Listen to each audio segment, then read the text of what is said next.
All right, so here's an intro to balancing chemical equations. Let's say you're given an equation and you have all of this already given for you.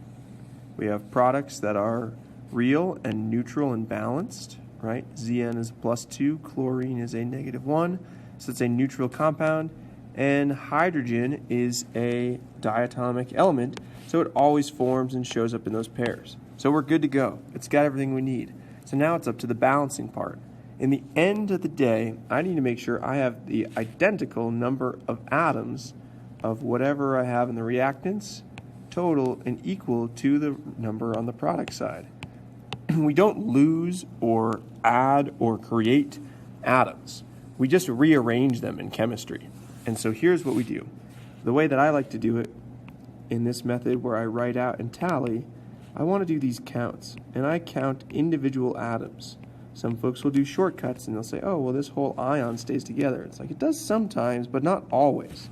So this is surefire if you make sure you do these counts, and I like to make sure that each one has the count, and I want the list to be the same on each side. And what I mean by that is like this zinc, hydrogen, chlorine, zinc, hydrogen, chlorine. I want that to be the same so that for my organization, so I can see clearly if I'm balanced or not.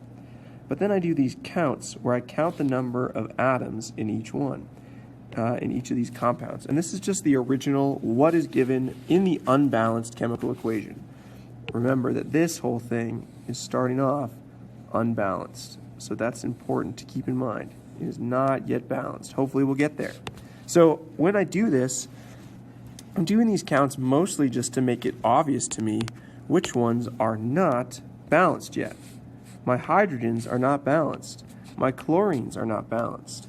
This one's pretty simple, where the work I get to do is I just get to say, well, gosh, in order to balance that out, I can pretty quickly make sure by looking at this ratio, because I have 1s on the reactant side and 2s on the product side, I can do a 2 in front of here. Now what I'm doing is saying that I need 2 hydrochloric acid compounds in order to double the amount of hydrogen and chlorine that I have so that it matches what I have on the product side. You only get to leverage these coefficients and then do the multiplication in your column. Part of another reason why I really like my structure here and my grid is that anything I do to this HCl up top, this is really important. I multiply it by 2. It means I multiply it by 2 down here. And it's all consistent throughout the column. And I didn't change anything with the zinc. But I did change what I did with my hydrochloric acid. In that case, that's all that I have to do. My final written answer, or the final solution here, looks like this.